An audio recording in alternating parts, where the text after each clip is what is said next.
Hello, everyone. Tonight we are standing in front of the mirror, not the clean, well lit kind in your bathroom. No, this one's dusty, warped, probably hanging a bit crooked on a nail in your childhood bedroom.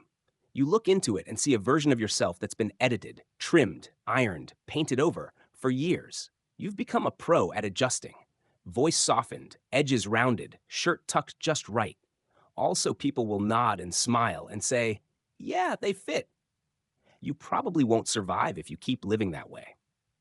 So before you get comfortable, take a moment to like the video and subscribe, but only if you really like what I do here. Let me know in the comments where you're watching from and what time it is right now. I promise, someone else is awake too. Now, turn off the lights, maybe turn on the fan for some soothing noise, and let's get started tonight.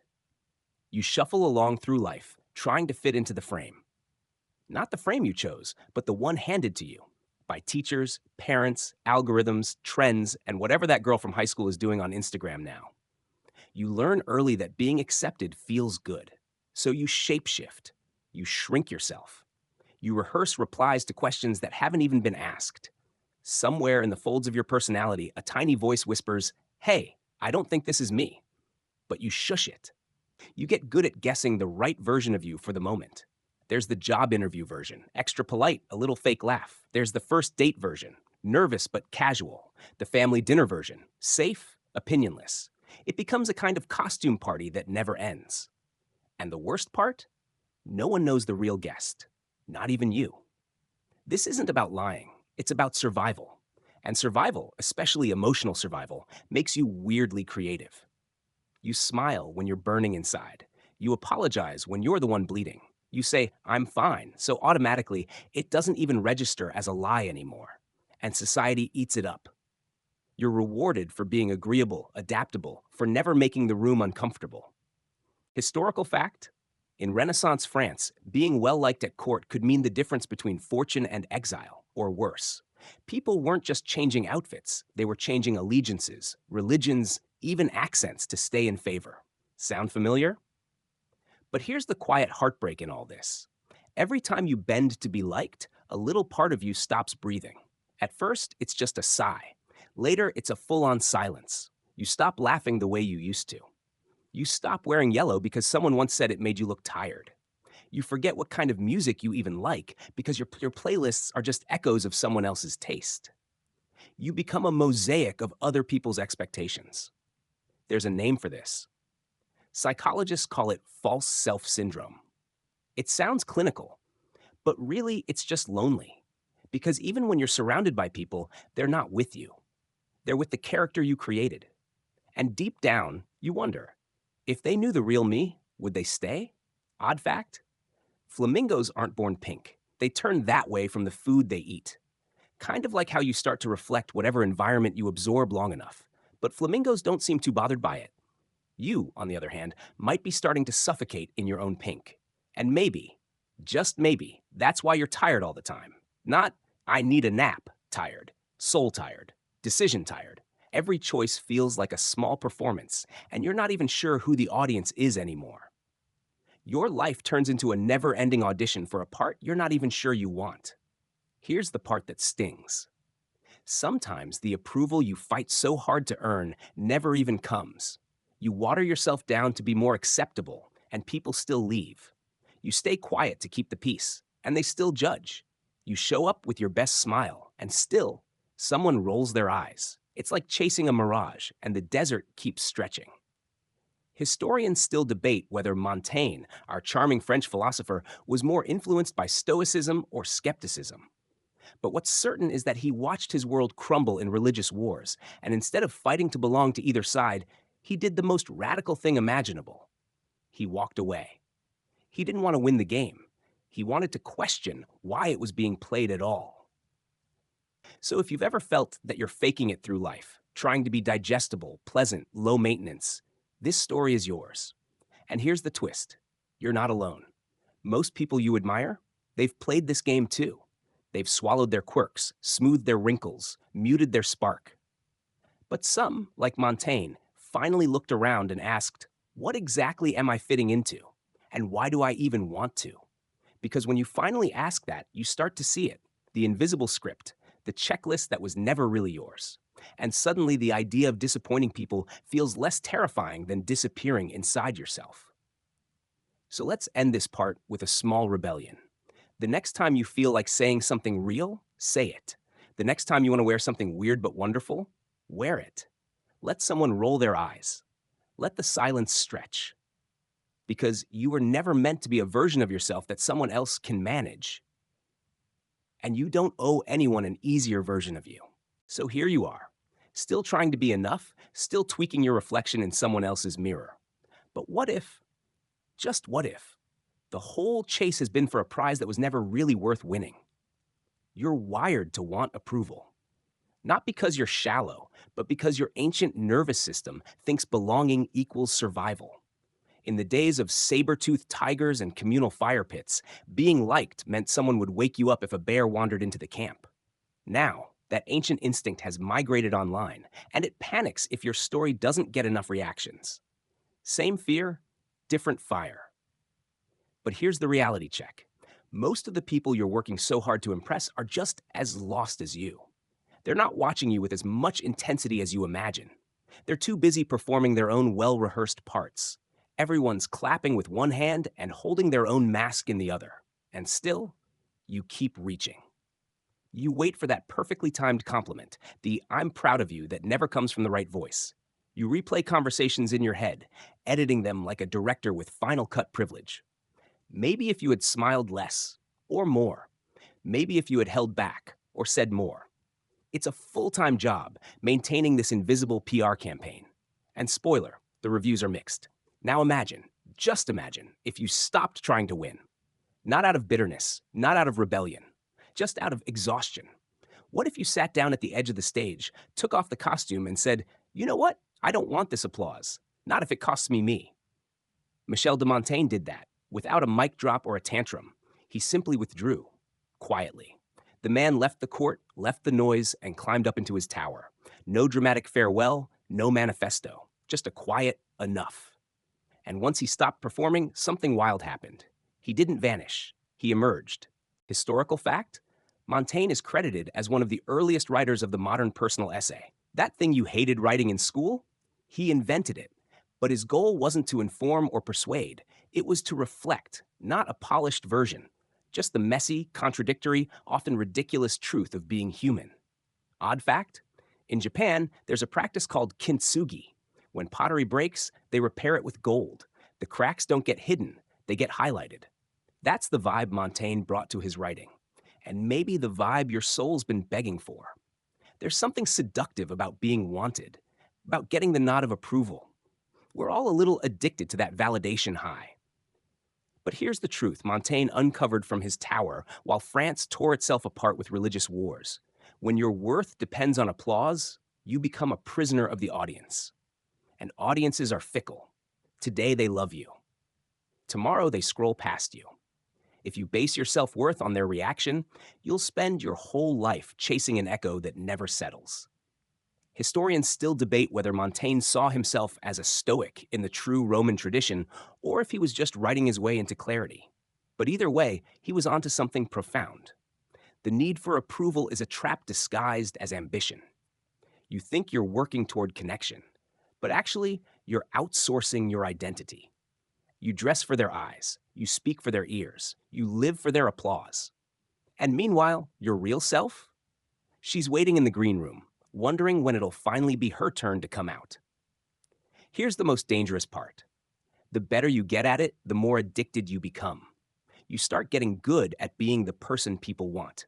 You know how to charm, to pacify, to reflect their insecurities back at them as compliments. And you start getting praised for it. Promotions, flirty smiles, invitations. You build a whole empire on the persona. But then what?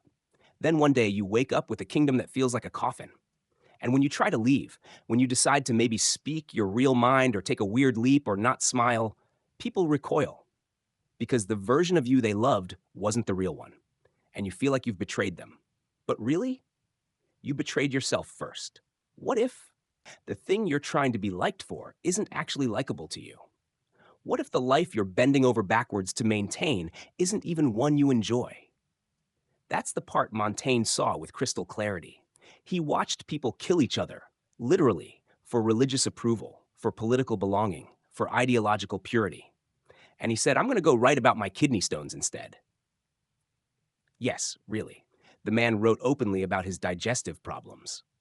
Because they were true, they were his. Maybe we all need a version of that tower. Not a place to escape the world, but a place to stop shapeshifting for it. To listen to our own voice without the static of expectation. So here's a wild thought.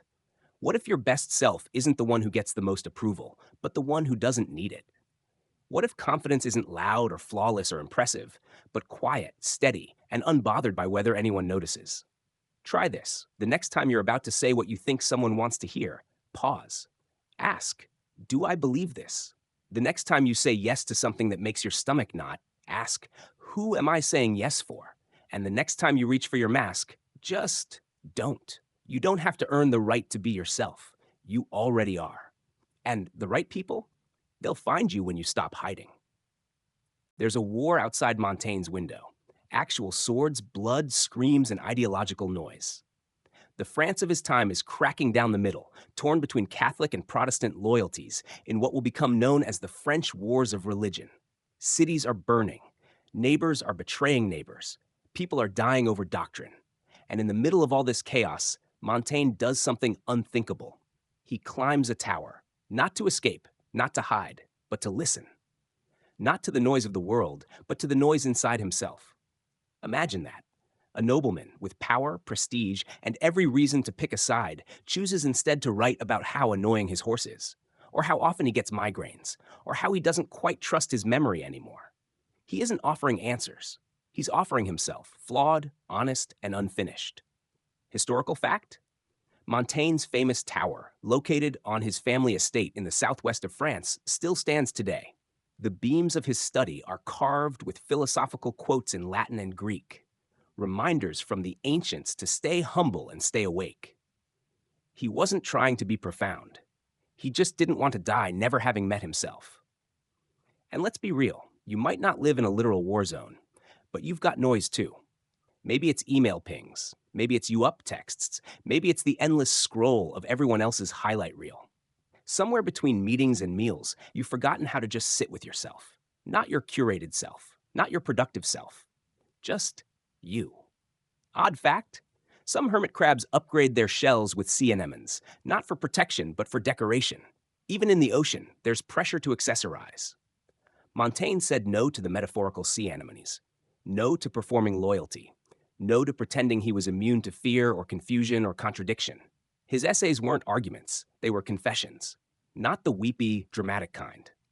The kind that make you nod and say, yeah, me too. Historians still debate whether Montaigne's withdrawal was philosophical brilliance or aristocratic privilege. Maybe both. Maybe he could afford to step back because he had land and legacy. But the power of what he did isn't in the withdrawal. It's in what he found while alone. You start to notice strange things when the noise dies down, the way your breath catches when someone interrupts you, the little ache in your chest when you laugh too hard, because you remember someone who isn't around anymore, the quiet craving for a life you haven't built yet, and you begin to see patterns.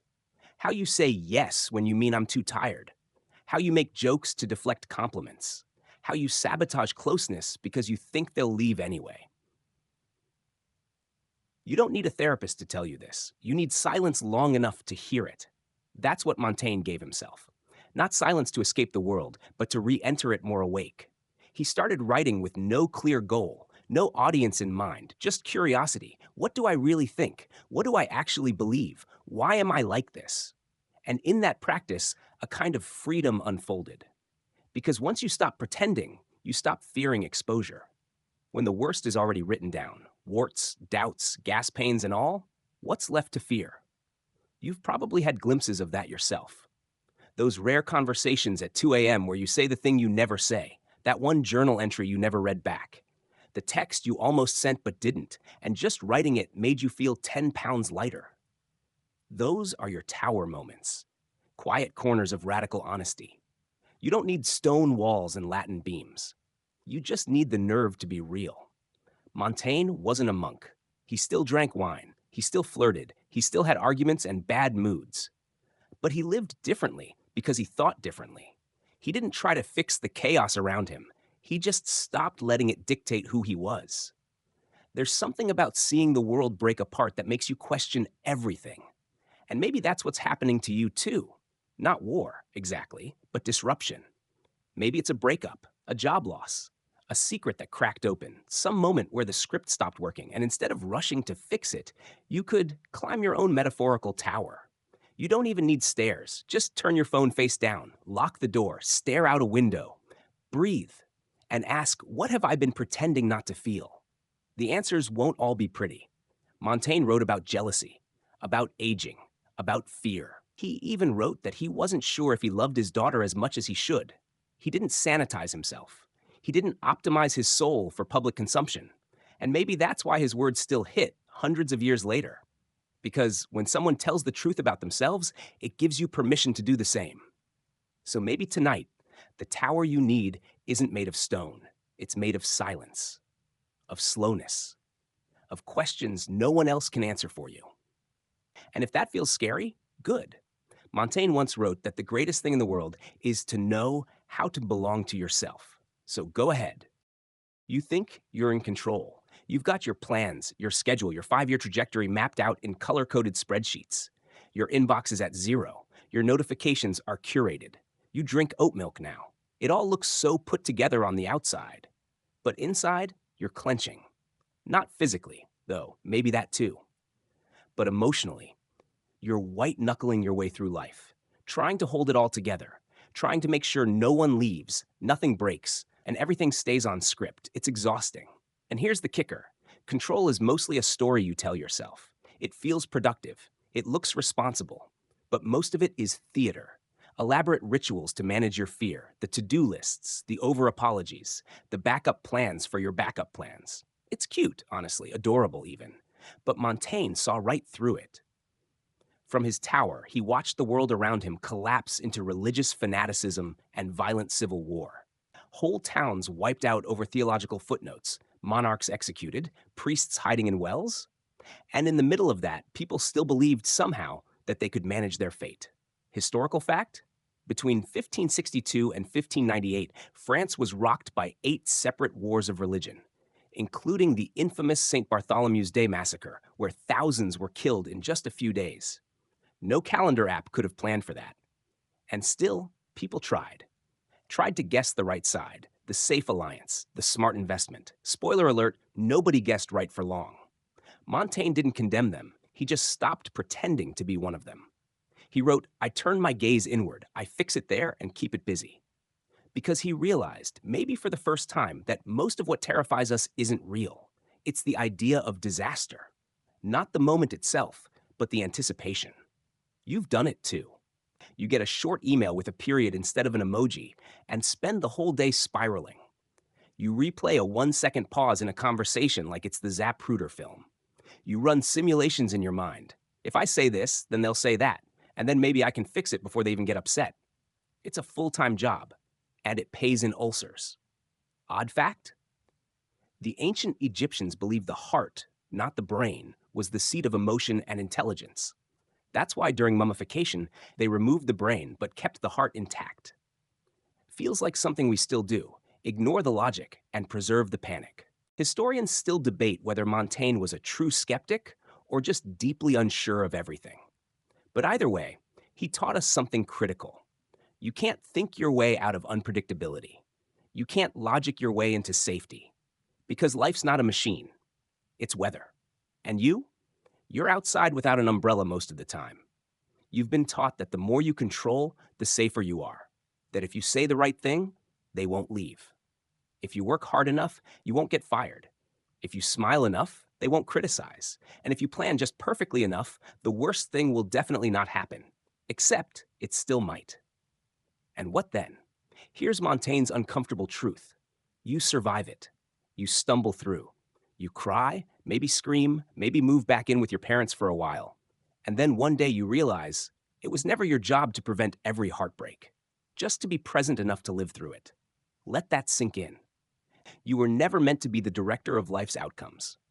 You're an actor who doesn't know the next line until someone else says theirs. And yes, that's terrifying. But also, that's where the magic happens.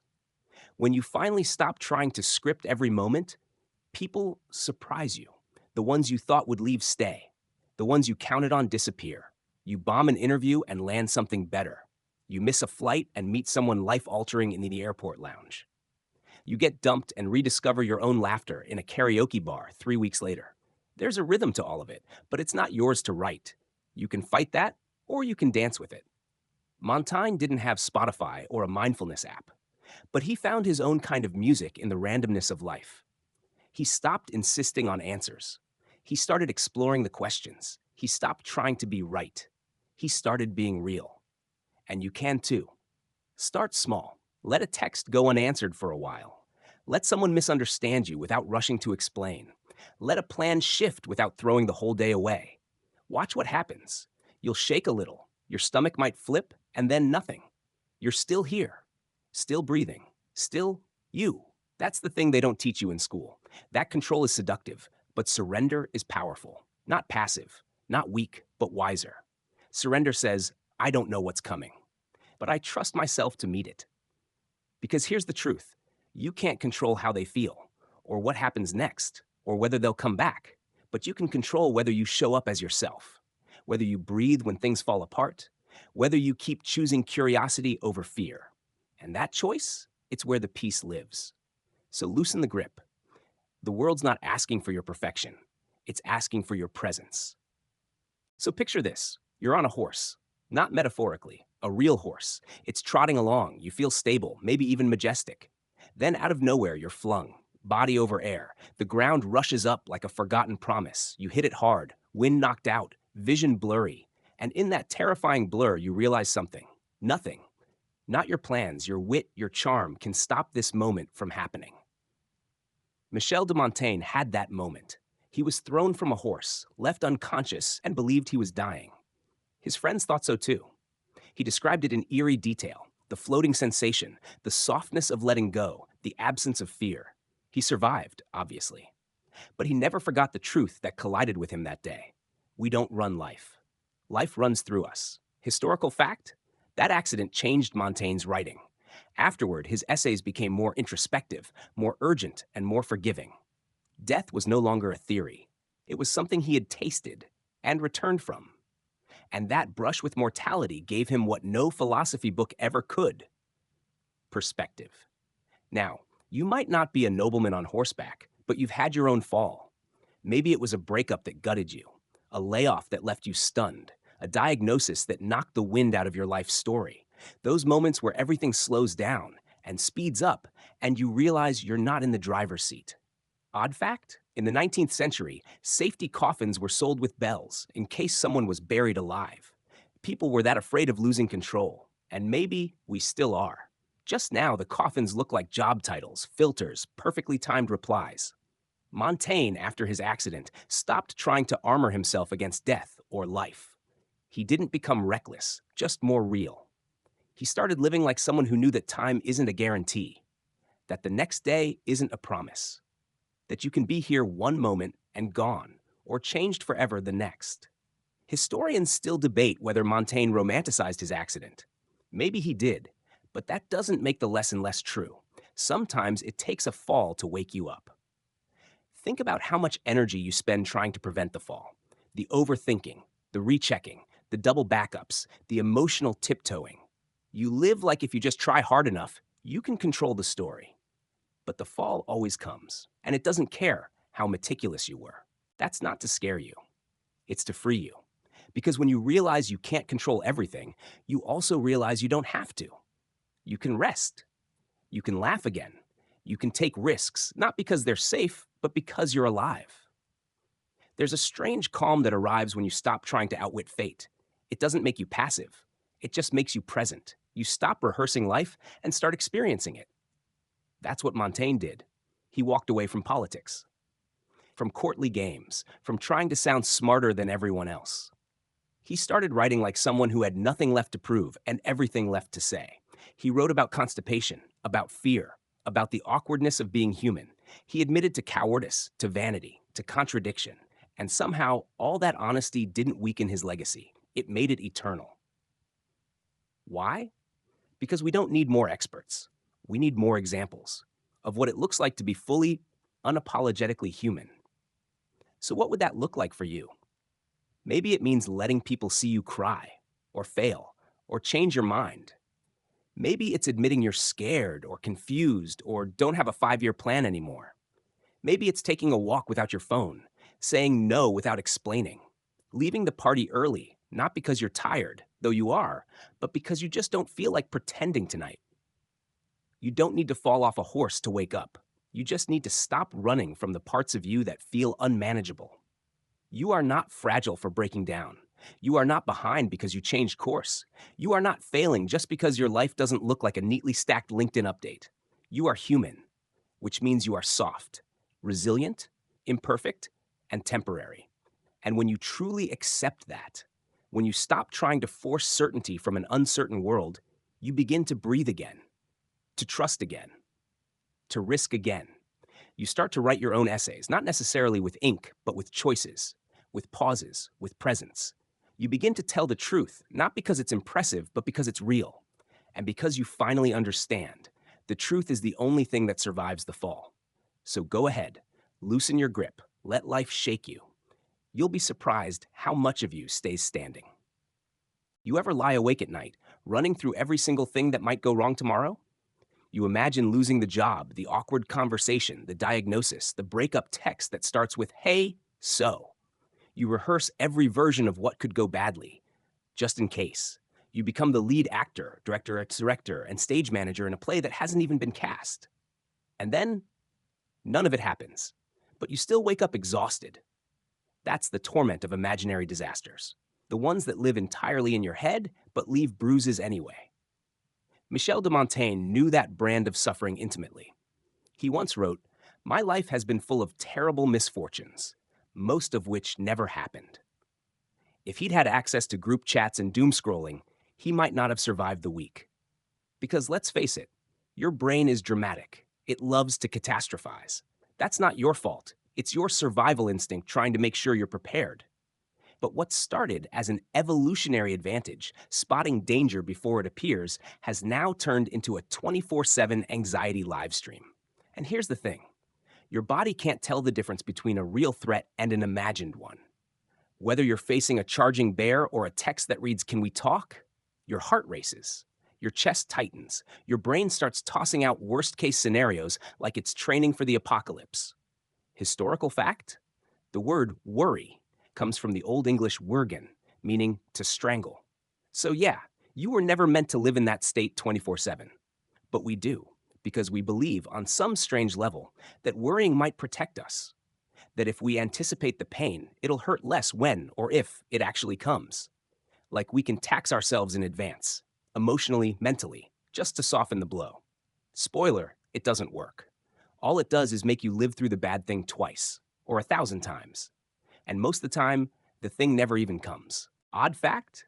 In medieval times, doctors believed that nightmares were caused by demons sitting on your chest while you slept. Honestly, not far off. Anxiety at 2 a.m. feels exactly like that. Historians still debate whether Montaigne's philosophical detachment was sincere or just a performance of calm. But what's clear is this. He saw how much energy people wasted preparing for ghosts, and he wanted to stop feeding the specters. That's not to say he didn't fear. He did. He feared illness, death, loss, just like you. But instead of trying to outrun those fears, he named them, pinned them down on the page, laughed at them sometimes, respected them, and then moved on. What if you could do that? What if, instead of trying to eliminate your fear, you just sat down with it, gave it a chair, asked it what it really wanted? It might say, "I want you to be okay." It might say, "I'm trying to protect you." It might say, "I don't want you to be alone." And once you hear that, you realize, oh, I've been fighting a guard dog who just didn't know how to stand down. You've spent so much time trying to pre-feel every possible disaster that you forgot to feel your own life. You forgot to notice the coffee that hit just right this morning, the song that made your shoulders sway at the red light, the quiet satisfaction of finally deleting that app you didn't need. You forgot that being alive is already the miracle. The rest? details. But you can't remember that when your brain's stuck in what if mode. What if they ghost me? What if I lose everything? What if I say the wrong thing? What if they find out I'm a fraud? Here's the better question. What if none of that happens? What if they stay? What if you succeed? What if your messy, real self is exactly what someone else needs to see? You won't know unless you live it. Montaigne didn't write from certainty. He wrote from curiosity. That's the difference. He stopped assuming the worst and started asking, what's true right now? Not what might be true. Not what used to be. Just what's here. And maybe that's your challenge too. Instead of forecasting disaster, forecast presence. What's here now? Your breath, your seat, the subtle hum of a fan, maybe a flicker of warmth in your chest if you let it. It's not about positive thinking. That's just another way to try to control the outcome. This is about honest awareness, letting go of the fantasy that worry will save you, and leaning into the truth. Worry only steals the time you still have. So next time your brain starts its horror movie marathon at 3 a.m., don't fight it. Turn to it like a friend who's had too much coffee. Let it talk, then tell it gently, thank you for trying to help. But we're safe right now. We're okay. And then try to sleep, not because everything is certain, but because certainty was never the point. Let's talk about the mask. Not the fun kind with glitter and feathers and champagne behind it, but the one you wear every single day, the one you don without even thinking. It looks like competence or coolness or control. It smiles when it wants to scream. It says no problem when your whole soul is whispering, actually, this is a big one. The mask is smooth, palatable, likable, and it's slowly suffocating you. You put it on because somewhere along the line, you were taught that your full self was too much, too loud, too weird, too emotional, too contradictory. So you split yourself. You became someone digestible, a curated highlight reel. And when people clapped, you clapped too, out of habit, not joy. Montaigne knew this trick. He lived in a world where being respected meant being polished, composed, stoic. But instead of playing along, he peeled the mask right off. Not dramatically, just quietly. Through his essays, he let the cracks show. He didn't just admit his flaws, he led with them. Historical fact? Montaigne openly wrote about impotence, indigestion, and his tendency to forget what he was saying mid-sentence. This man invented TMI before it was cool, and it made him immortal. Because here's the thing. When you stop trying to be impressive, you become unforgettable. People don't fall in love with perfection. They fall in love with presence, with the human who stumbles over their words but still makes you laugh. The one who says, I don't know either, and suddenly the room feels lighter. Odd fact, in some ancient Roman plays, actors wore masks so exaggerated, the audience couldn't see their real expressions. Which is kind of what we do now, but with Instagram filters and email signatures.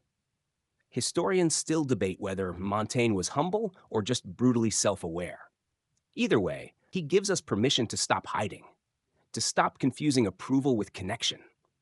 Because the moment you're loved for your mask, your real self starts to feel lonelier than ever. You've probably felt it. That hollow pang after a compliment.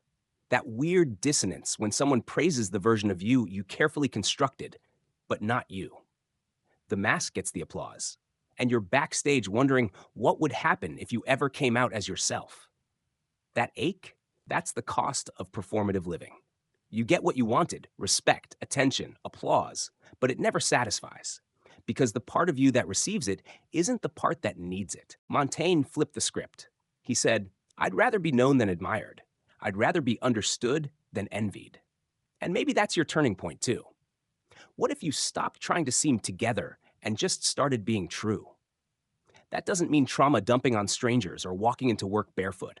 It just means telling the truth a little more often, saying, I don't know without apologizing, letting your laugh be ugly, admitting that yes, actually that comment did hurt. Because when you remove the mask, two things happen. First, the wrong people leave, the ones who only like the highlight reel, the polish, the convenience of you. And that's hard. But here's the second thing. The right people finally see you, and they don't flinch.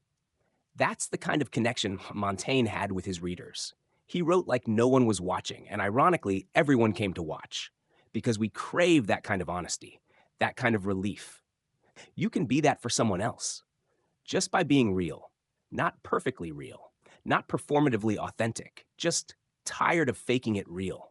The kind of real that says, I cried at that commercial too. The kind of real that admits, actually, I'm not okay today. The kind of real that whispers, I'm scared, but I'm still showing up. That's the you that people remember, not the version that aced the meeting, not the version that always has the best take, the you that feels like home, because you finally come home to yourself. It's scary.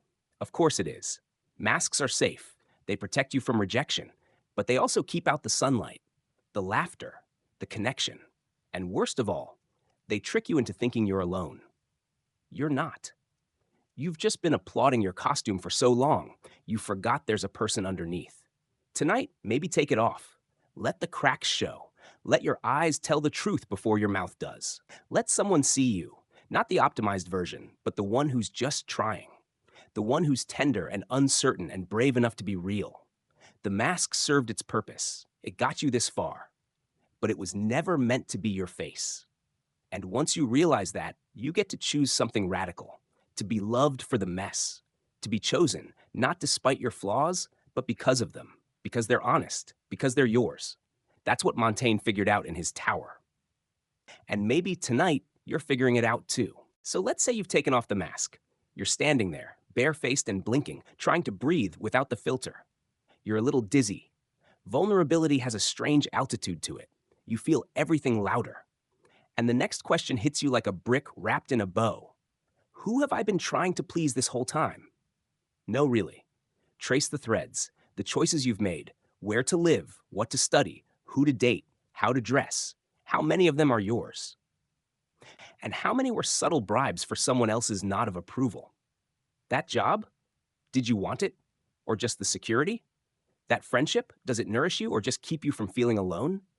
That version of yourself you post every week, do you even like them? You've been curating a life, not necessarily living one.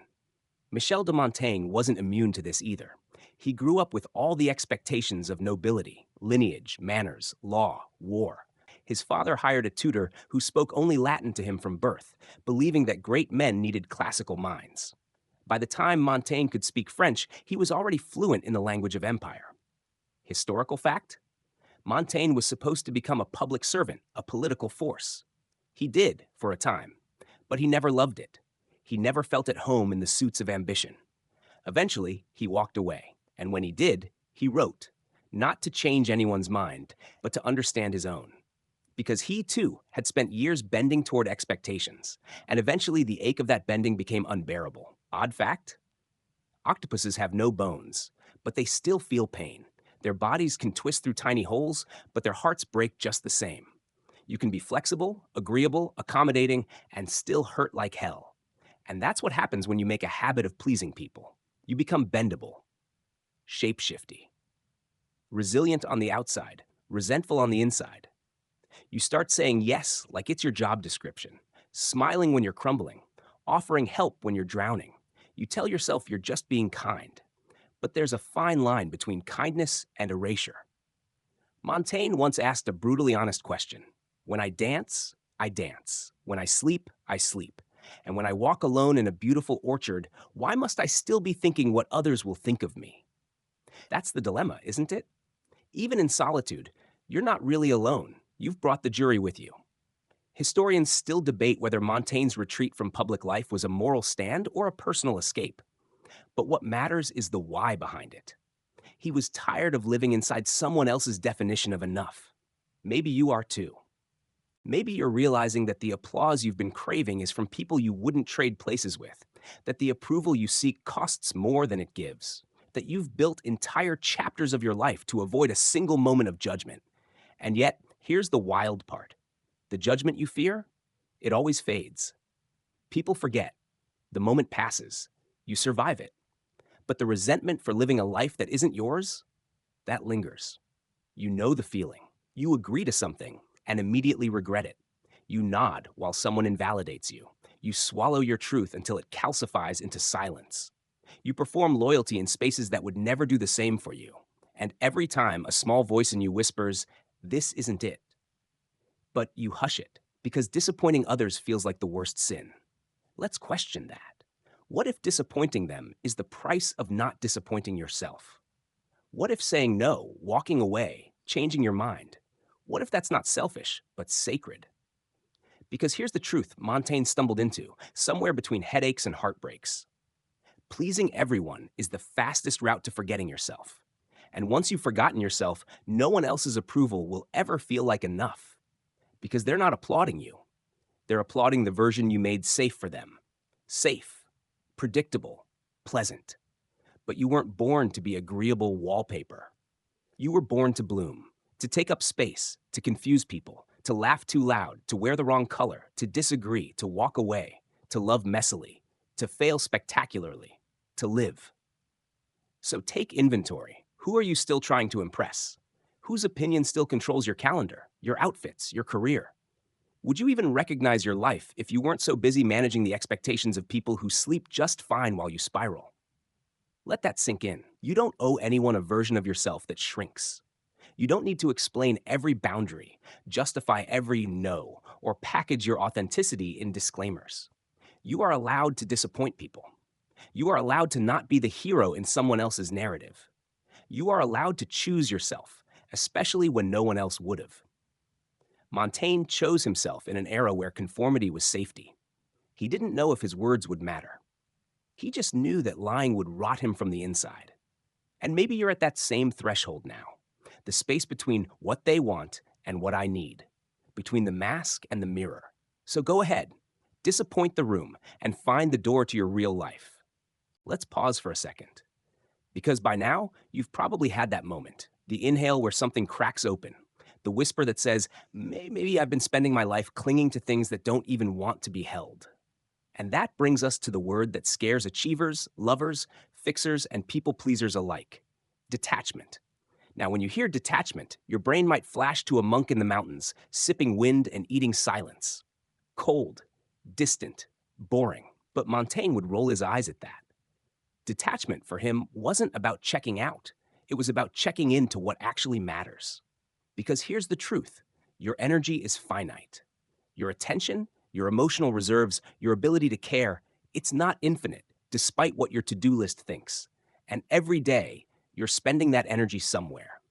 So the question isn't, am I caring enough? It's, am I caring where it counts? Michel de Montaigne once wrote that we are, I know not how, double in ourselves. Meaning there's always a part of you watching the other part live. That internal observer, the one quietly noting, why are we doing this again? That's the part worth listening to. Historical fact? Stoic philosophy, which Montaigne read religiously, encouraged the practice of premeditatio malorum, meditating on what could go wrong, not to wallow in fear, but to remember how little control we actually have, and how little of it we truly need. Because the more you try to grip life by the collar, the more it slips through your fingers. Odd fact? In some cultures, the tightest woven fabrics are the least breathable, which is to say, structure doesn't always equal comfort. And you've built a very structured life, haven't you? Calendars, reminders, expectations stacked like Tupperware lids. You hold on to old arguments, unfinished projects, old flings, old dreams, not because they nourish you, but because letting go feels like giving up. But here's the uncomfortable magic. Sometimes letting go isn't giving up, it's growing up. Montaigne figured that out not in battle, not in books, but in the quiet ache of living. He watched people ruin themselves over possessions, status, and outcomes. And he realized that clinging wasn't courage, it was fear in a tuxedo. He started practicing a different kind of bravery: clarity, the kind that says, I care deeply, but I won't chain my worth to the outcome. I love you, but I don't own you. I hope this works, but if it doesn't, I won't vanish. Historians still debate whether Montaigne's emotional distance was genuine equanimity or elite detachment. But maybe that's the wrong question. Maybe the better one is, what if you stopped giving your best energy to things that only deplete you? Because not everything deserves your sweat, your silence, your second chances. Not every fight needs to be fought. Not every opinion needs a rebuttal. Not every message needs a response at 2:17 a.m. What if you let some things go, not because they didn't matter, but because you do? Detachment isn't about becoming numb. It's about becoming selective. It's knowing the difference between a spark and a wildfire. It's recognizing when effort turns into self-erasure. It's the sigh of relief when you drop the rope in a tug of war that never made you feel strong to begin with. Let's be clear, this isn't about apathy. That's laziness in a different outfit. This is discernment. It's holding your energy like sacred water, not letting it spill for anything that doesn't nourish your roots. You can love without obsessing. You can work hard without self sacrifice. You can show up without needing to be applauded. Montaigne wrote, I study myself more than any other subject. That is my metaphysics. That is my physics. Because the more you understand yourself, the easier it is to release what doesn't serve you. You start to realize that not every invitation deserves a yes. Not every how are you deserves the whole story. And not every judgment is yours to digest. Imagine that. Imagine moving through your day with the ease of someone who no longer chases what isn't theirs. You walk into a room without scanning for approval. You set boundaries without three backup explanations. You let people think what they want and still sleep well. That's detachment. Not a wall, not a fortress, just a soft knowing. My peace matters more. It's when you stop confusing urgency with importance. When you recognize that not everything loud is true. When you see that just because it's yours doesn't mean it has to stay. You can release things with gratitude, with love, with an exhale instead of a breakdown. So here's a tiny ritual for the next time you feel the grip tighten. Pause. Ask, is this mine to carry? And if the answer is no, set it down. There's no ceremony, no applause, just space. And space is where your real life lives. So tonight, let detachment be a soft door you walk through, not away from life, but toward it, toward the part of you that finally remembers you're allowed to let go. There's this thing that happens when you finally stop gripping so tightly. At first, it feels like failure, like you're dropping the ball, like you're not trying hard enough. But then, if you give it just a little time, it starts to feel like grace. That's the paradox Montaigne stumbled into. When you stop forcing life to obey, sometimes it starts cooperating on its own. It's weird, right? You hustle, plan, push, micromanage, and everything resists. Then one day, you're too tired to keep hustling, and suddenly the thing clicks. The text comes. The idea lands. The breath deepens. You don't get it. You didn't do the ritual. You didn't manifest. You just stopped forcing. And something, whatever you want to call it, opened. Montaigne noticed this too. He once said, the soul that has no fixed goal loses itself. But over time, his essays became less about aiming and more about wandering with intent. He still cared. He just stopped straining. Historical fact? During his retreat, Montaigne often dealt with illness, political unrest, and loss. But he wrote about them with an almost serene detachment. Not because he was indifferent, because he had learned to ride the current instead of fight the waves. Odd fact. Koalas sleep up to 22 hours a day. Not because they're lazy, but because their diet is so poor in energy. That's all they can manage. Sometimes your exhaustion is not a personal flaw. It's just your soul on a eucalyptus leaf trying to hang on. You're allowed to stop trying so hard. You're allowed to rest, not as a reward, but as a right. You're allowed to let things unfold, not because you don't care, but because caring harder doesn't make it happen faster. Remember that time you tried so hard to make something perfect? The speech, the date, the interview, the party. You overplanned, overthought, sweated the playlist, controlled the lighting. And it was okay. Now think about the time things just flowed. The road trip, the unexpected laugh, the conversation that got deeper than expected. You didn't do much. You just let it be. Historians still debate whether Montaigne's late writings were signs of deepening wisdom or quiet resignation. But in either case, he was onto something. The sweet spot of life doesn't live in control. It lives in rhythm. And rhythm requires you to stop shouting. You have to listen for it. You've spent so much of your life trying to force outcomes, to make people stay, to make projects work, to make emotions disappear. But the truth? Forcing rarely leads to flow. It leads to friction, to burnout, to that bone-deep tired where you don't even want the thing anymore. And still, you keep forcing. Because what else would you do? You were taught that trying harder is always the answer. Push, improve, hustle, sacrifice, grind your dreams into being. But Montaigne gently disagrees. He asks, what if the thing you want is already trying to reach you, but you're too busy managing it to receive it? Think about that. How much do you miss by trying to be the architect of every single detail? What if letting go is not laziness but trust? You trust that what is real will remain. You trust that what matters will return. You trust that you are not defined by the grind. You've known this feeling before. The moment you stopped texting first and they finally reached out. The moment you walked away from the deal and they suddenly said yes. The moment you stopped explaining and they understood anyway. That's not luck. That's alignment. It's what happens when your energy says, I don't chase, I align. And alignment doesn't mean inaction. It just means no longer contorting yourself to fit a life that was never meant to hold you. You still care, but you no longer cling. You still love, but you no longer beg. You still show up, but you let others choose to meet you there. This is where life starts to feel like life again. Not a performance, not a tightrope, not a chess game, but a flow, a rhythm, a dance.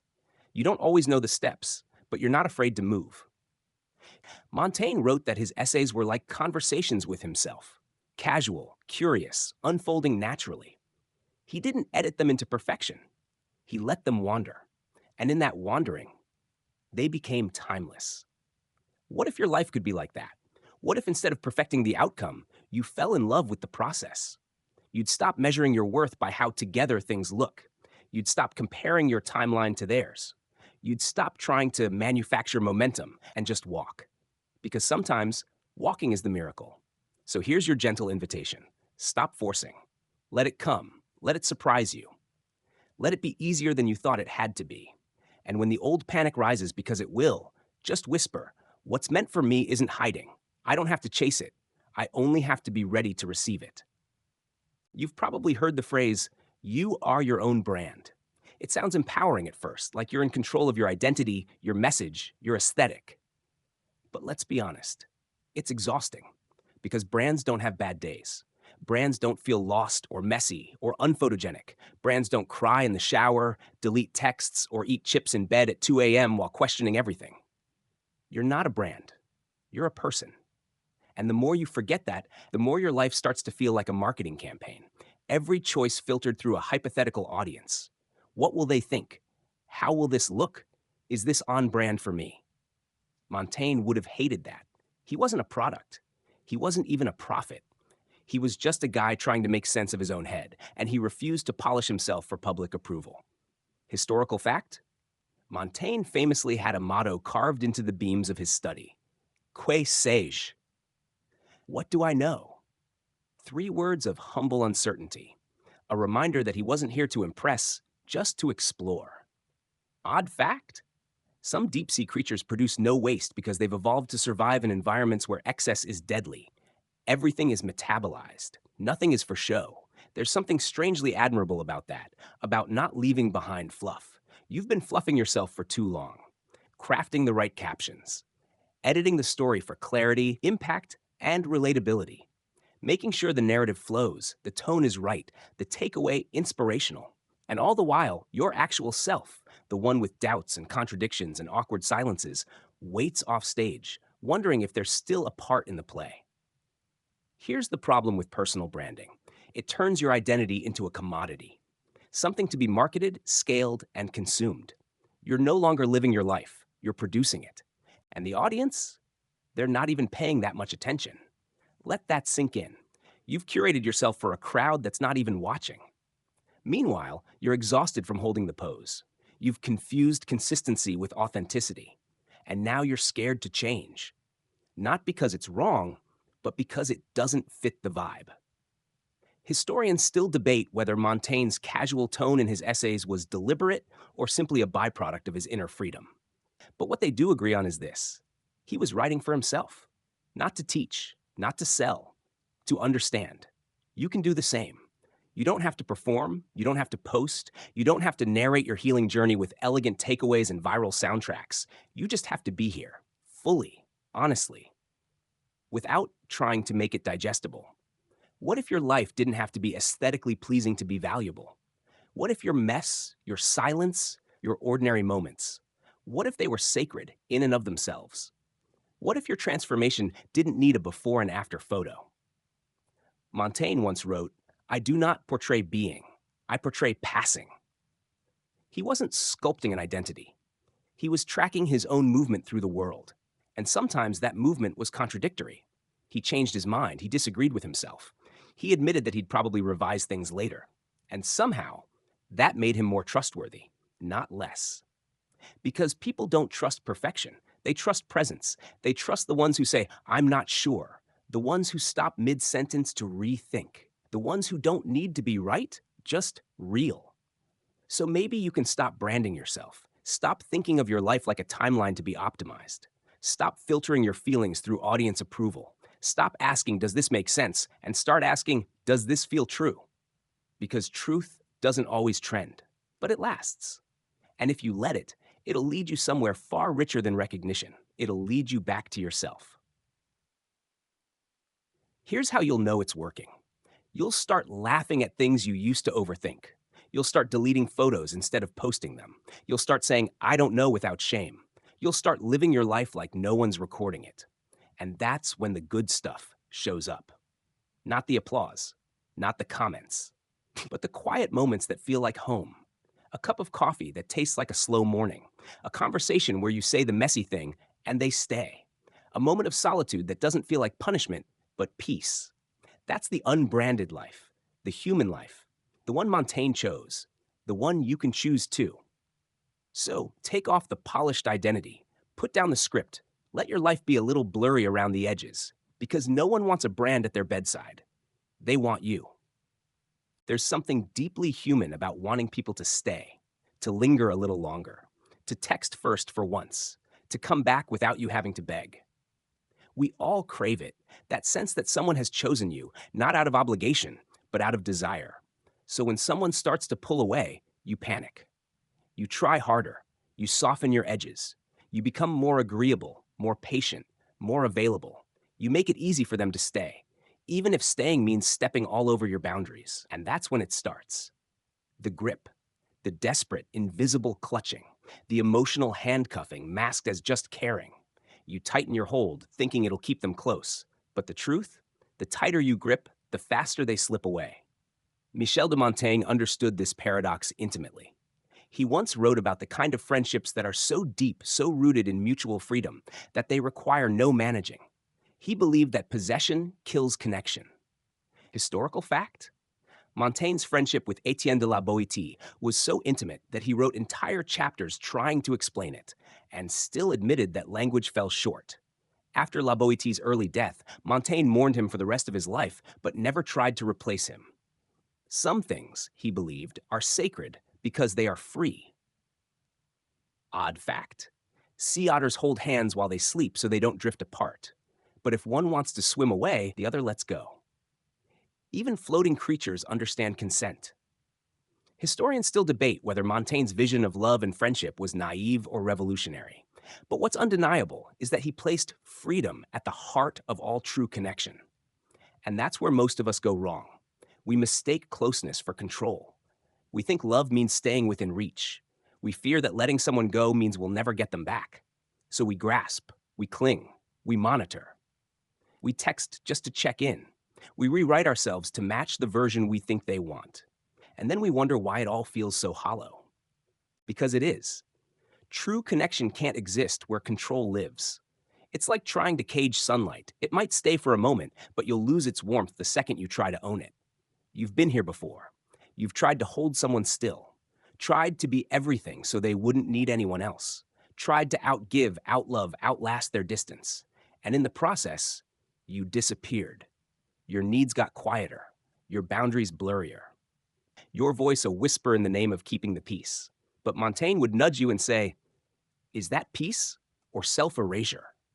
Because peace isn't the absence of conflict, it's the presence of truth. And the truth is, if someone only stays because you made yourself small enough to fit inside their comfort zone, they're not really staying. They're hovering, and you're performing. Here's the wild, liberating truth. People stay when they want to, not when you convince them. Not when you become convenient, not when you tighten the leash. They stay when they're free to go. And if they do go, that doesn't mean you failed. It means they were never really yours. It means the connection couldn't hold itself up without your scaffolding. Let that sink in, because you're not a life raft. You're not a leash. You're not a reward for loyalty or a punishment for absence. You are a human being with limits, with needs, with dignity. Montaigne watched people suffer over this all the time. Men obsessed with loyalty, women trained to cling for survival, friends turned enemies over unmet expectations. He saw the chaos that comes when we treat people like possessions. And he chose another way, a relationship rooted not in sameness or servitude or certainty, but in presence.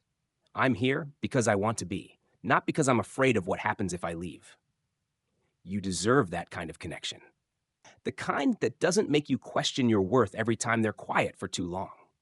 The kind that doesn't require you to beg or shrink or twist yourself into an easier shape. You deserve the kind of bond that breathes. So how do you get there? You let go. Not all at once. Not like a door slamming, but like an exhale. You stop trying to control their reaction. You stop apologizing for your truth. You stop texting first, just to prove you care. You trust that what's real won't need a leash. And when the fear creeps in, because it will, you remember this. Freedom in love isn't abandonment, it's respect. It's saying, I trust you enough to choose me, and I trust myself enough to let you go if you don't. Let your hands loosen. Let your heart soften. Let people be who they are, even if it means they walk away.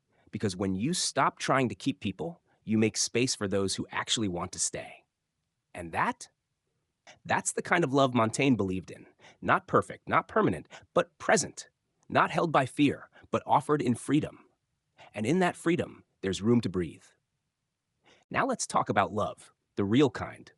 Not the cinematic kiss in the rain, run through the airport kind, the quieter version. The version that doesn't sparkle at first glance. The kind that doesn't rush in with fireworks, but stays through the awkward silences, the mismatched moods, the chipped mugs in the sink. The kind of love that lets go and still stays. Montaigne had that kind of love. Not romantic, but friendship. His bond with Etienne de la Boétie is often held up as one of the most profound emotional connections in philosophical history. They didn't agree on everything. They weren't obsessed with each other's image. They didn't try to mold or manage the other. They just were. Historical fact?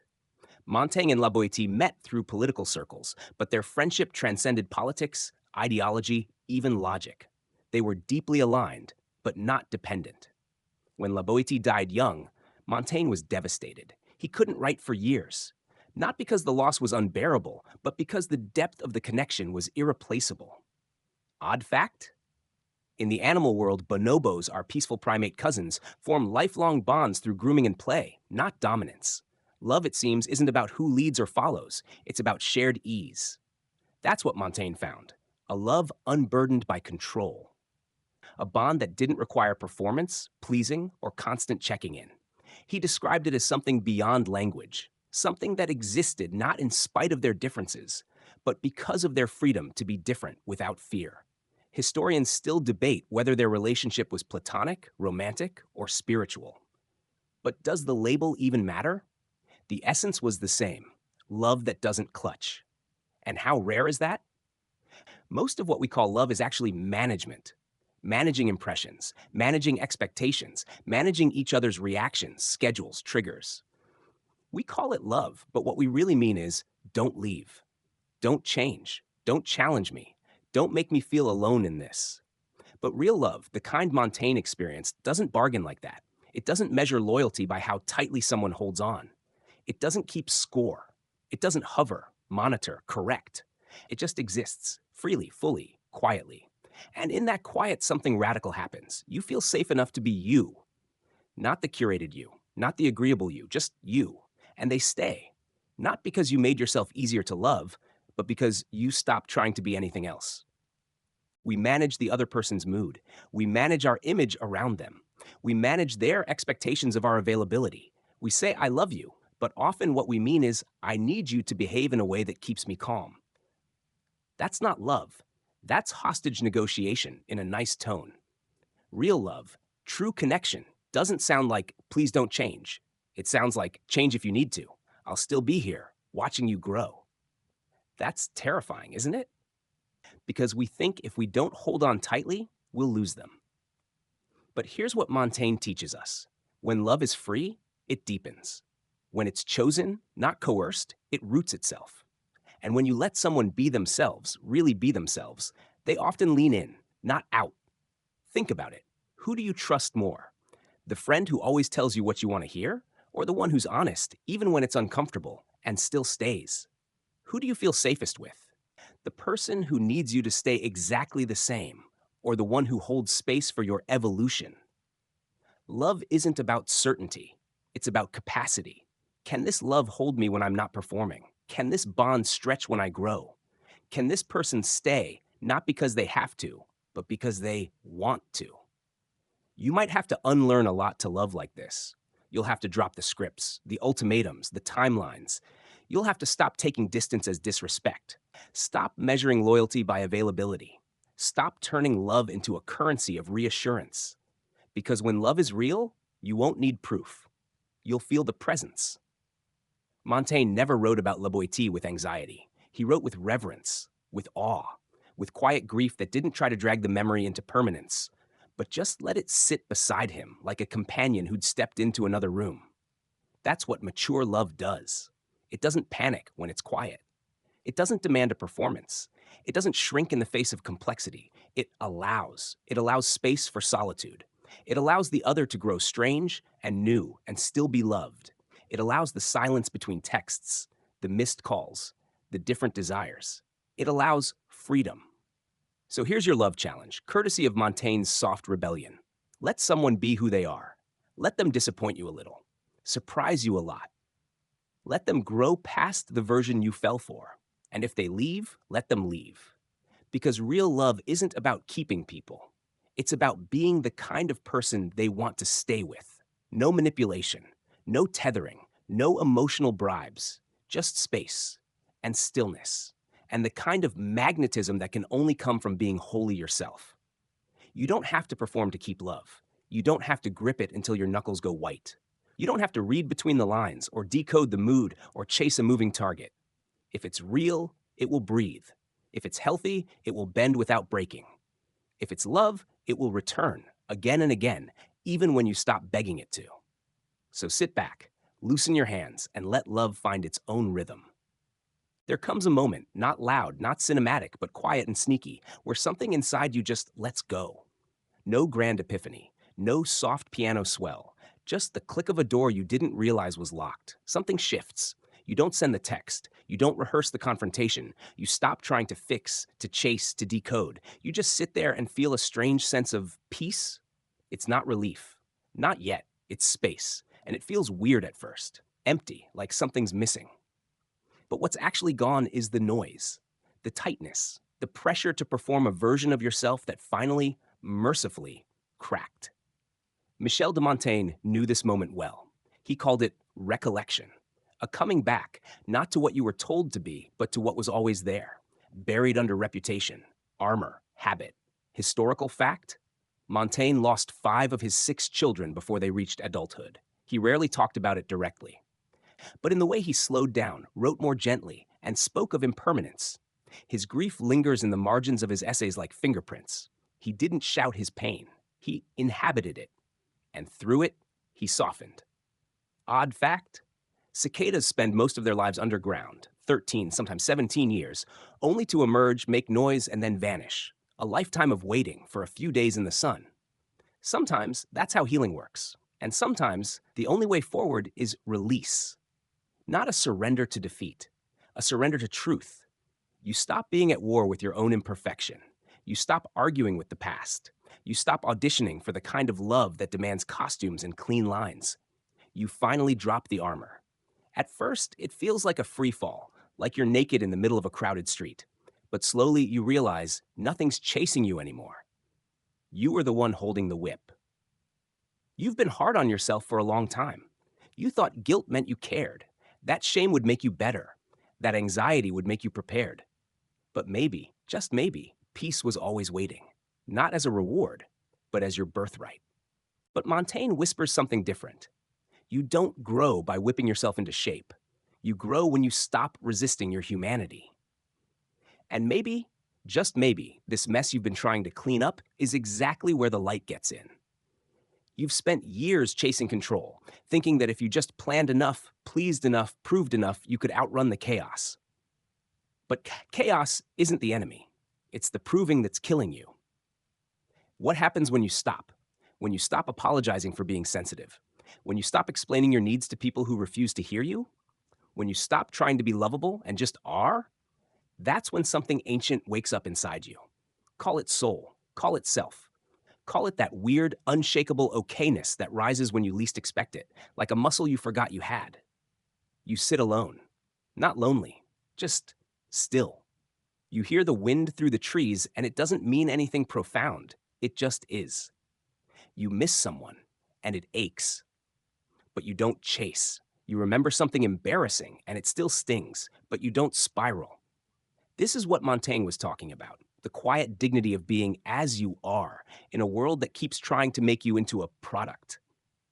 And yes, it's hard. Sometimes you'll slip, you'll beg, you'll bend. You'll hear your own voice saying, "It's fine," when it isn't. But then you'll remember this moment, this breath, this release, and you'll choose again. Because you're learning that. You don't have to be understood to have value. You don't have to be impressive to be worthy. You don't have to be certain to move forward. You just have to be here. And when you are, the whole world shifts. Not because it's easier now, but because you are no longer asking life to behave in exchange for your peace. You carry that peace into the chaos, into the unknown, into the heartbreak and the miracle and the mundanity. You carry you, finally, fully, as is. And that's the moment everything begins to bloom. Not because you forced it, not because you earned it, but because you made room for it.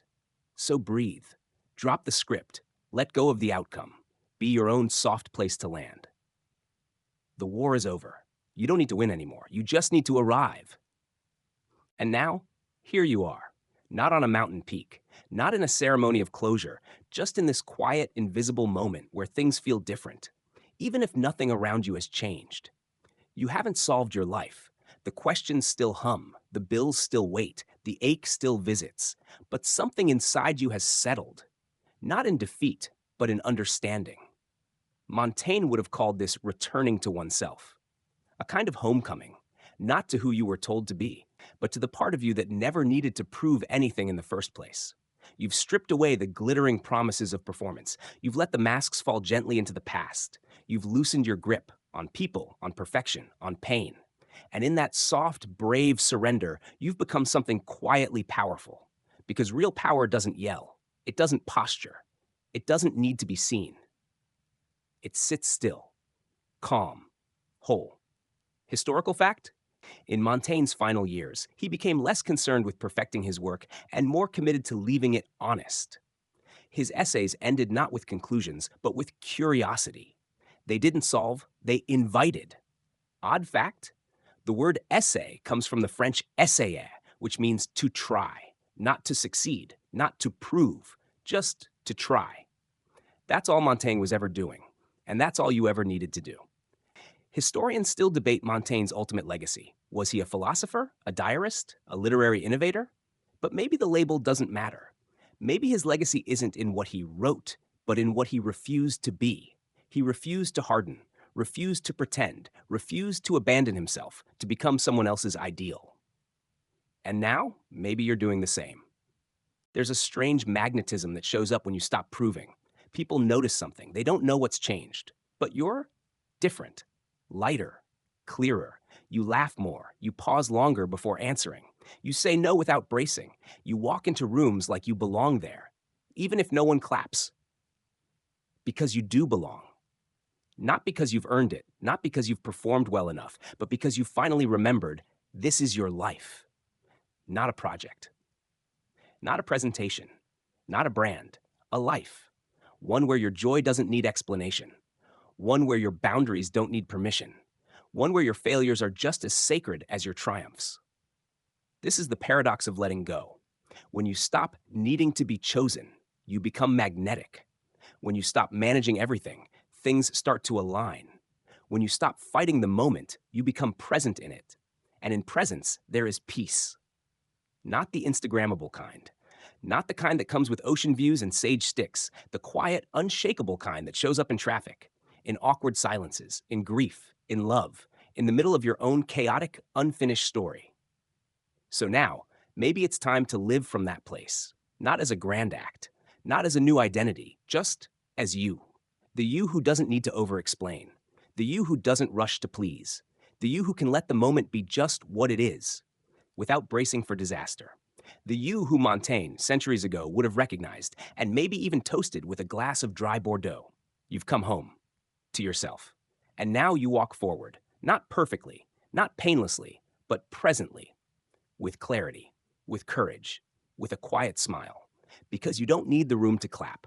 You've finally become someone you're proud to be, whether anyone notices or not. So here we are, not at the end of a lesson, but the start of something truer. You've spent years reaching, fixing, performing, clinging, thinking that if you could just perfect yourself, you'd be safe. That if you were likable enough, useful enough, strategic enough, love would stay, chaos would go, peace would come. But tonight, you remembered something softer. You were never meant to earn your place. You were only ever meant to inhabit it. You walked with Montaigne, not because he had the answers, but because he asked the right questions. He didn't demand that you be stronger, smarter, shinier. He simply invited you to be more yourself, to let the masks fall, to let the grip soften, to let your soul breathe again.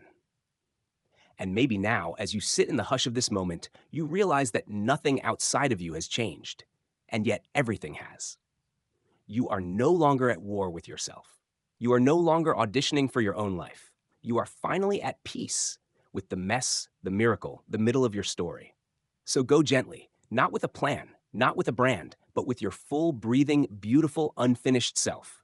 And let that be enough, because it always has been. Good night.